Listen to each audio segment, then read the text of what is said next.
Welcome to the last breakfast. Please enjoy the video.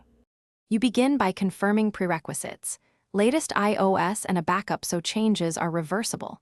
Once ready, open settings and go straight to display and brightness. This is where screen size options live. Tap display zoom and choose view, standard or zoom to change icon and interface density. Make this choice deliberately because zoom enlarges UI elements system-wide. After selecting, tap Set and let the phone restart. The device applies scaling during boot to avoid layout glitches. Once the basic zoom is applied, refine readability and spacing. You should open Settings, Display and Text Size to tweak text size slider and enable bold text if legibility is an issue. This affects most apps. Make sure to check accessibility for contrast, reduce transparency, and color filters to improve clarity when scaling changes aesthetics.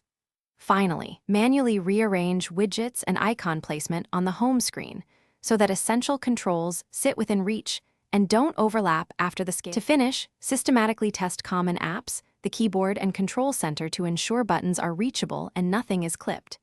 If you notice overlapping elements, go back to Settings, Display and Brightness and revert from zoom to standard.